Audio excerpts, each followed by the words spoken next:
Welcome to Telugu spicy food channel. ముందుగా నేను ఈ 3 బూడిద గుమ్మడికాయలు తీసుకున్నాను. వీటికి ఉన్న బూడిదంతని ఇలా ఒక చిన్న స్క్రబ్బర్ తీసుకుని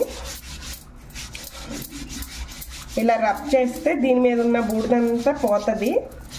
అప్పుడు తర్వాత వాటర్తో వాష్ చేయాలి. గుమ్మడికాయల్ని ఇలా శుభ్రంగా క్లీన్ చేసుకుని కడుక్కుని కాస్త గుడ్డ పెట్టి తుడుచుకుని ఇలా పక్కన పెట్టుకున్నాను. ఇప్పుడు గుమ్మడికాయని కట్ చేయాలి. కత్తిపీటతో అయినా కట్ చేసుకోవచ్చు, ఇలా చాకుతో అయినా కట్ చేయొచ్చు. ఇలా చీల్చుకున్న తర్వాత ఇలా అన్ని గుమ్మడికాయల్ని ముక్కలుగా కట్ చేసుకోవాలి.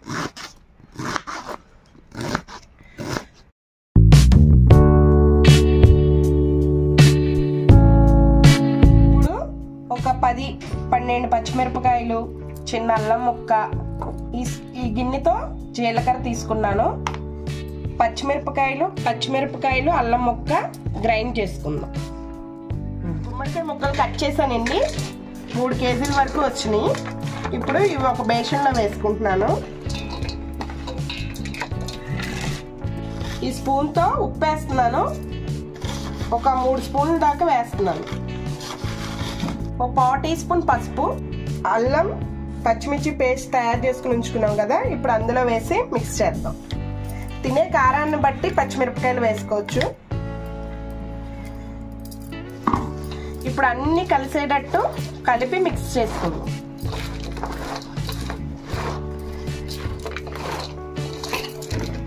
ఒక కాటన్ క్లాత్ తీసుకుని ఈ ముక్కలన్నీ అందులో వేయాలి.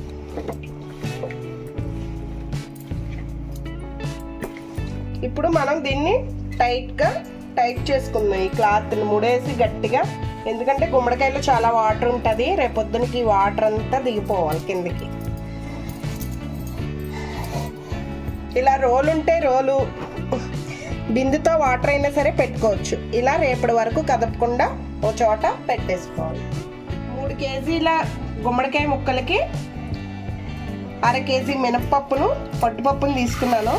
ఇవి నానబెట్టుకుంటున్నాను. మళ్ళీ రేపు తయారీ విధానం చూపిస్తాను. పప్పు పొట్టు తీసేసి శుభ్రంగా కడిగేసుకున్నాను. ఇప్పుడు గారెల పిండి మాదిరిగా గ్రైండ్ చేసుకుందాం.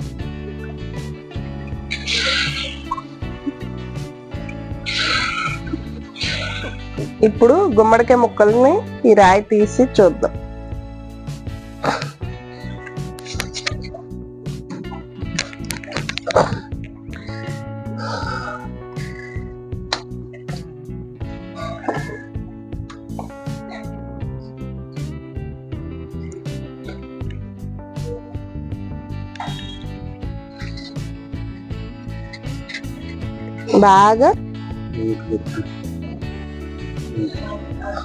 బాగా స్క్వీజ్ అయిపోయింది.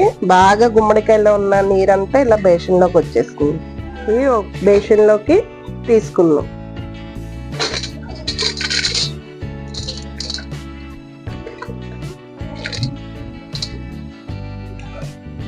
రెండు స్పూన్లు జీలకర్ర పౌడర్గా అన్నా యాడ్ చేసుకోవచ్చు, ఇలా జీలకర్ర కన్నా యాడ్ చేసుకోవచ్చు.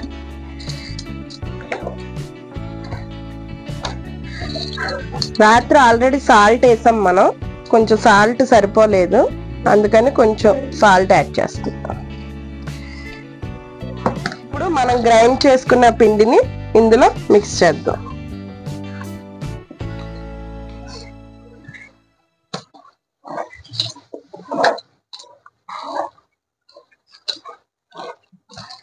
గుమ్మడికాయ ఉడియాలి కాబట్టి గుమ్మడికాయ ఎక్కువగా ఉండాలి, పిండి తక్కువగా ఉండాలి.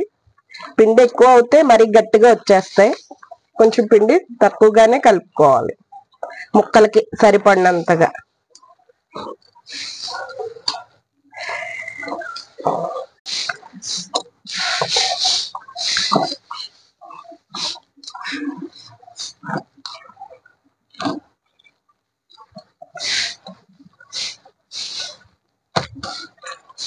ఈ మాదిరిగా పిండి అంతటిని గుమ్మడికాయ ముక్కలకి ఇలా కలిసేటట్టు కలుపుకొని ఇప్పుడు వడియాలు పెడదాం.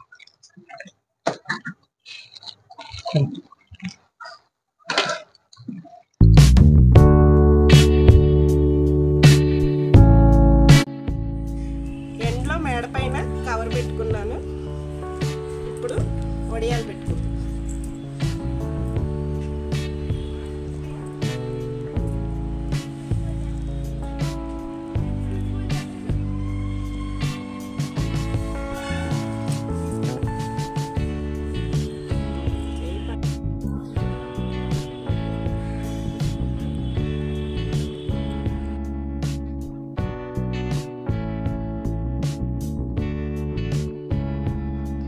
ఎంతో టేస్టీగా ఉండే బూడిద గుమ్మడికాయ వడియాలు రెడీ.